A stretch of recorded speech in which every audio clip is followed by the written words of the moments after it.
First I want to say is I'm sorry for hurting you and cheating on you with your best friend. And your best friend is a slut, and I don't like her. She's gross, and I can give a fuck less. Alright? So,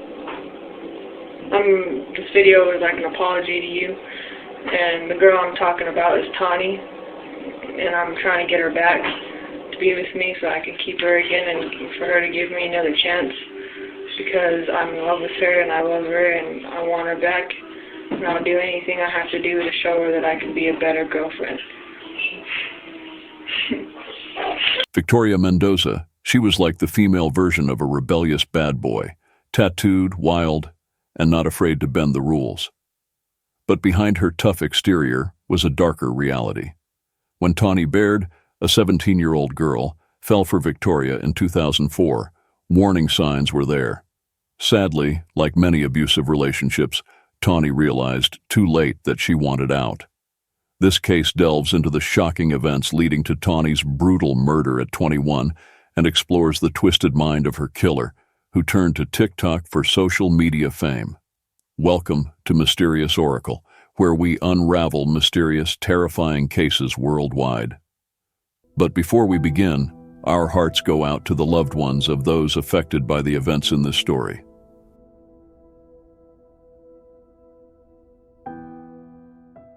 Welcome to Salt Lake City, Utah, a picturesque city nestled in the Rockies, known for its national parks and ski resorts.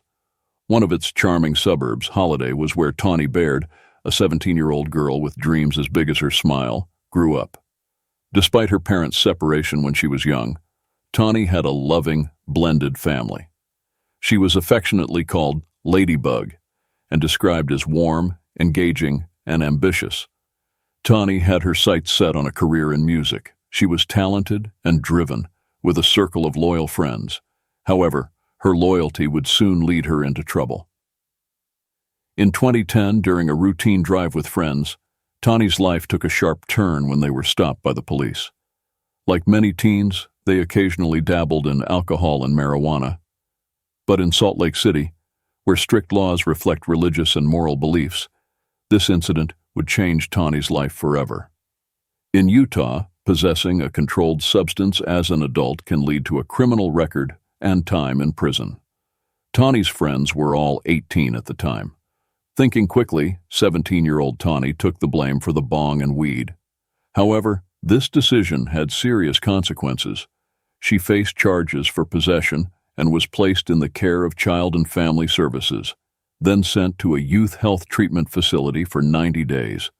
For a girl from Holiday, a middle-class suburb, juvenile detention was a scary experience.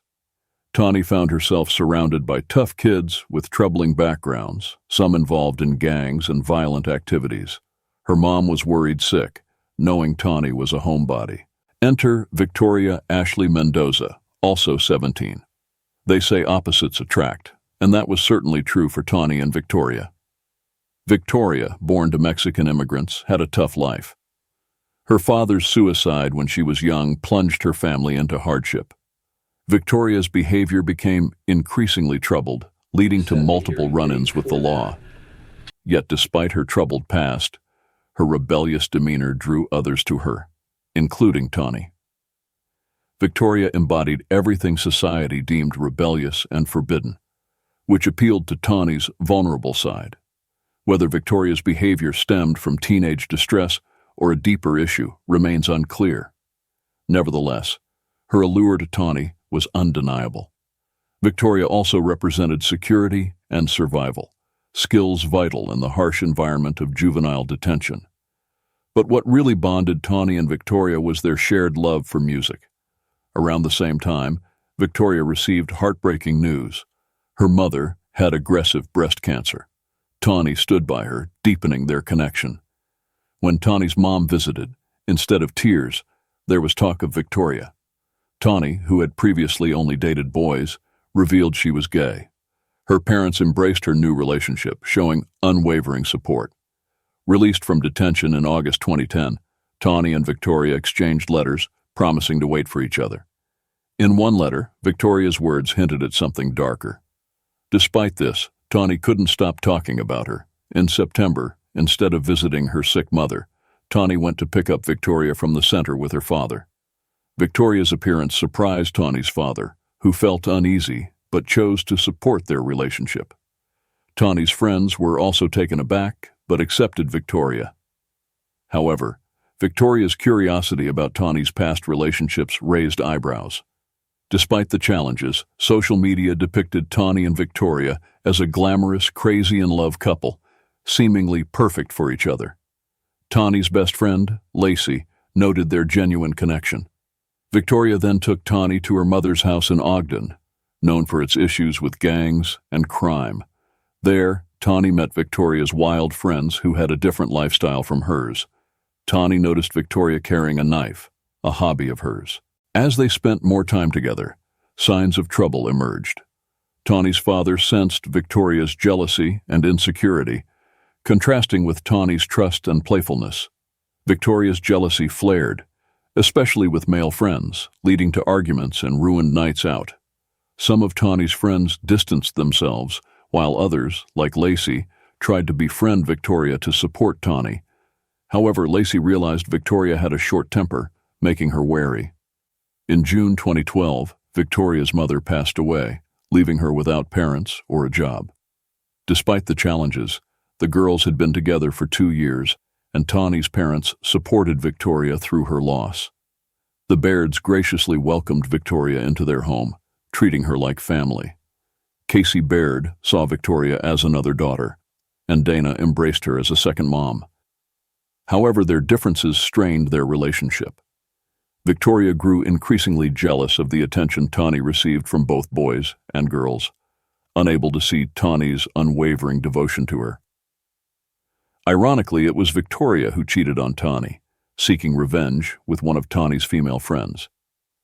Their breakup was final, with Tawnee firm on not taking Victoria back. Victoria attempted to reconcile through a YouTube apology video, revealing her possessive nature and desire to control Tawnee's affections.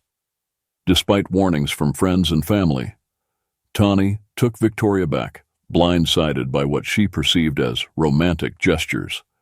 Casey Baird regretted not intervening sooner, sensing something was wrong.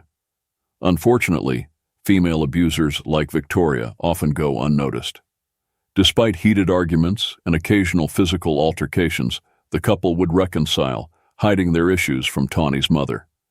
Unaware of the escalating abuse, Dana Baird believed they had raised a strong, confident daughter. However, behind closed doors, Tawnee suffered in silence. Victoria displayed remarkable skill in acting, lying, and manipulating those around her, concealing her true nature adeptly. While Tawnee's father recalls only one instance of having to intervene in a physical altercation between the girls. Behind closed doors, their relationship was slowly unraveling. The recurring theme throughout their relationship was Victoria's deep-seated paranoia that Tawnee might revert to liking guys, potentially leading to her leaving or cheating on Victoria. Despite their frequent fights, Tawnee's close friends observed a troubling pattern. The more they argued, the more reliant they seemed to become on each other. Despite their best efforts to maintain a facade of happiness, the toxic undercurrents in their relationship became increasingly difficult to disguise. Following one particularly violent outburst, Tawnee confided in Lacey, expressing genuine fear for her safety at the hands of Victoria. Meanwhile, Tawnee's mother, Dana, couldn't ignore the signs of an unhealthy dynamic between the girls. Victoria's relentless efforts to keep Tawnee isolated and under her control only served to escalate tensions further. However, the breaking point came when an innocuous text message from a male friend triggered a violent reaction from Victoria, resulting in a brutal physical assault on Tawnee that left her blood-eyed and missing a front tooth. In the aftermath of the assault, Dana was faced with a difficult decision. While she grappled with the desire to protect Victoria from potential legal repercussions, her primary concern remained Tawnee's safety and well-being. Despite Tawnee's pleas to avoid involving the authorities, Dana ultimately made the difficult choice to call the police, recognizing the gravity of the situation and the need for intervention to ensure her daughter's safety. Witnessing the aftermath of the assault, Tawny's father was overcome with devastation and guilt, realizing the severity of the situation and the profound impact it had on his daughter's physical and emotional well-being. Victoria claimed they were attacked by a gang in Ogden, a story Tawny supported, even repeating it to the doctor. This deeply distressed her friends and mother, who couldn't understand why she stayed in the relationship. Despite Tawny losing her front tooth in the assault, she acted as if nothing happened. Things were escalating quickly, with no one realizing how unstable Victoria had become. In February 2014, Victoria made a troubling confession on Facebook, hinting at her reckless behavior. Around the same time, Tawny confided in her stepmother, Becca Murray, expressing fear that Victoria would harm her if she tried to leave. Tawny endured the abuse and lived in constant fear, pretending to be happy to avoid further harm. Despite Dana recognizing Victoria's unhealthy obsession with Tawny, she felt trapped with Victoria, who had no job or place to live. Desperate to improve the situation, Dana and her husband helped Victoria secure a job as a security guard, hoping it would bring stability. Tawny's grandmother even assisted in removing some of Victoria's tattoos. With both Tawny and Victoria starting new jobs and Tawny enrolling in college, things seemed to be improving. However, on October 17, 2014, Tawny's best friend, Lacey, invited them to a party across town. As the night progressed, tensions rose, with Victoria feeling neglected and losing control over Tawny. Eventually, Victoria insisted they leave the party early, and Tawny reluctantly agreed, driving Lacey home before expressing love to both girls. Just hours later, a call from Victoria on Tawny's phone would send shockwaves through their circle of friends. Aaron, typically avoiding late-night calls, made an exception when Victoria persistently dialed his number. The urgency in her voice prompted him to put the call on speaker, recording the conversation. Victoria's distress was palpable as she revealed a chilling confession. She had just taken someone's life. Her words conveyed a mixture of fear and confusion, leaving Aaron stunned. V, where's Tawny? She's dead. Yes, I actually killed someone. She was searching me the fuck out. You don't understand. I went crazy, like I didn't mean to do it, you know? And then I realized that's where the show someone. Oh my gosh, you guys, I'm so scared. You have no idea how scared I am. Curiously, she refrained from mentioning Tawny's name until prompted about her whereabouts. There was no mention of Tawny's fate, only Victoria's own anguish and trepidation. Amidst Victoria's emotional turmoil, she revealed that Tawny was still alive, but quickly dismissed any hope of saving her. Instead, her focus shifted to her own future and how society would perceive her actions. It was a stark reminder of the twisted reality in which she operated, where the gravity of her crime seemed overshadowed by concerns of personal image. For Tawny's father, the news of her tragic demise left him grappling with a myriad of emotions. Woman allegedly killed by her domestic partner is wondering tonight what went wrong and if something could have been done to prevent the tragedy. I'm hearing little bits and stories from friends of Tawny that Tawny was living in fear of Vicky. Police say Tawny Baird was stabbed late Friday night in Ogden by Victoria Mendoza. She's now in jail. Tawny's dad says his daughter seemed happy. She was going to school and working as an accounting assistant, but police say an argument ended with tragedy. We all loved her, but there was really something was not right. Now, a friend of both the women told KSL today that Mendoza called him after the crime and admitted to killing Tawny. And I just kept asking, what's going on, what's wrong? And I mean, she would hang up it happened about 6 times, but she'd hang up until finally she said, I killed someone. That's Aaron Murray. He said he could tell Mendoza was in shock on the phone. He says she asked him not to call the police, but he did after he learned where she was. He says friends are devastated about the entire situation. Mendoza was supposed to start a new job as a security guard tomorrow. She remains in the Weber County. As dawn broke on October 18, 2014, Victoria, slated to embark on a new chapter with a job as a security guard, found herself behind bars, entangled in a web of her own making.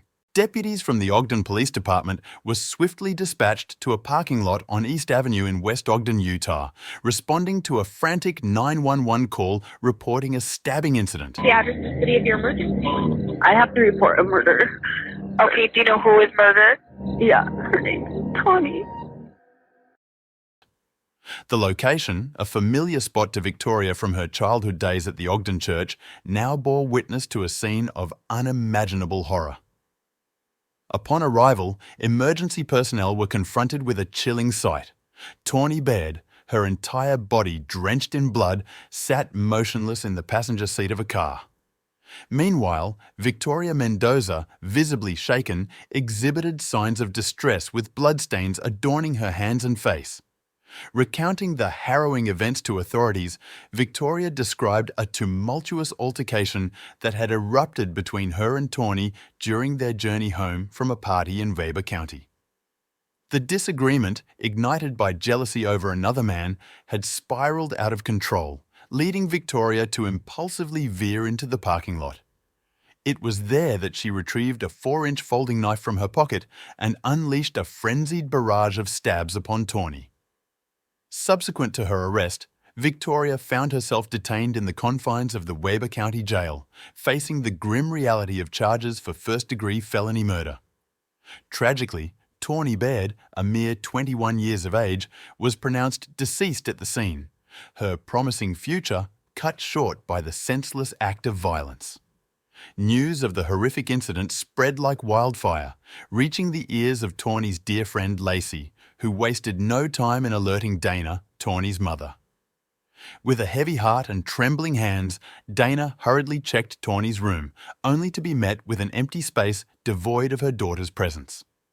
As the gravity of the situation sank in, a solemn police vehicle arrived at the Baird family home, bearing the unbearable news of Tawny's untimely demise at the hands of Victoria, a young woman they had welcomed into their lives with open arms. The subsequent autopsy report revealed the brutal extent of Tawny's injuries, documenting a staggering 46 stab wounds inflicted by Victoria. Despite none of the wounds individually proving fatal, Tawnee succumbed to the combined effects of shock and blood loss, underscoring the sheer brutality of the attack. The report painted a grim picture, highlighting the possibility of a different outcome had Victoria promptly sought help and applied pressure to Tawney's wounds. During Victoria's preliminary hearing in February 2015, she maintained her innocence, pleading not guilty to the charges levelled against her. She painted a picture of Tawnee as the aggressor, alleging that Tawnee had physically assaulted her by slapping and pulling her hair, leaving her in a state of fear for her own life.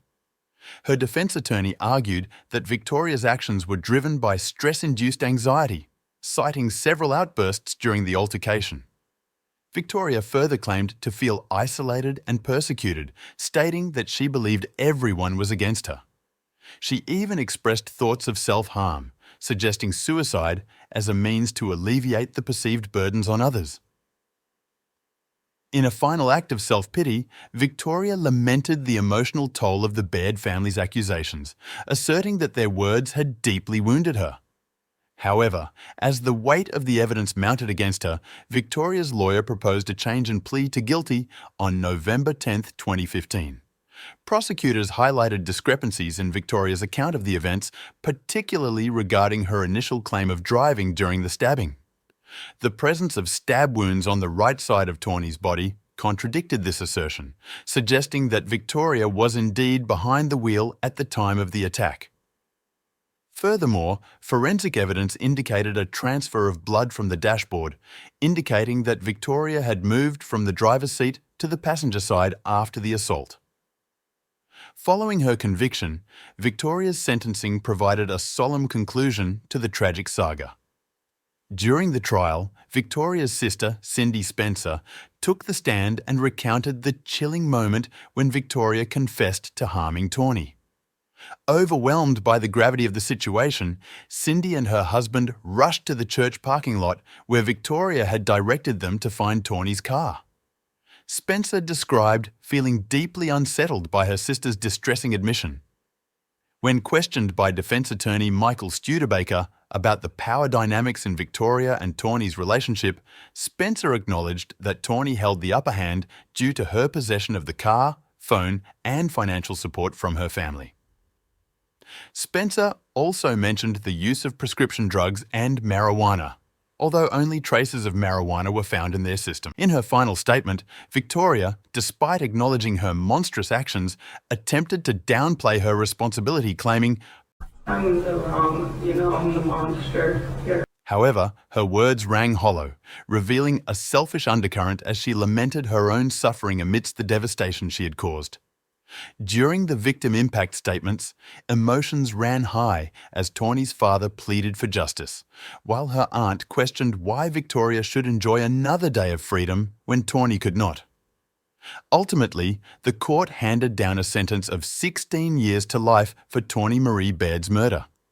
The judge cited the lack of premeditation as a factor in the sentencing, though he expressed a sense of constraint in his decision. Victoria now resides in Utah State Prison with her first chance at parole scheduled for October 2039. The question lingers: is this sufficient recompense for the impulsive and brutal taking of a life?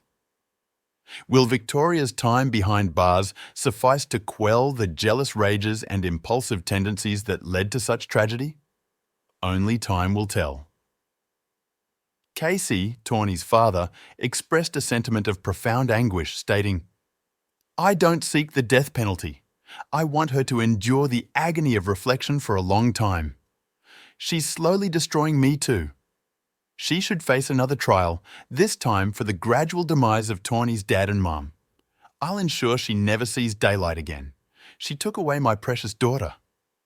In 2020, Victoria found herself garnering attention on TikTok and YouTube from prison. Despite being inside, someone outside was recording her calls and sharing them online, prompting gratitude from Victoria toward her supporters. The Utah State Prison swiftly took down the accounts. Victoria's troubled history, marked by bursts of uncontrollable anger, jealousy, and a glaring lack of empathy, hints at deeper psychological issues. Studies suggest that 21% of female inmates suffer from antisocial personality disorder, characterized by a disregard for others' rights, lack of remorse, and manipulative behavior. Whatever afflictions plagued Victoria's mind, they ensnared an innocent girl in a web of addictive, all-consuming, and obsessive love that swiftly turned toxic and violent. Tawny Baird's only fault was falling in love, a choice that tragically cost her life. If this story resonated with you, don't hesitate to like, comment, and subscribe to our channel. Stay tuned for more shocking cases, and remember to stay vigilant. Darkness may lurk where you least expect it. Until next time, stay safe.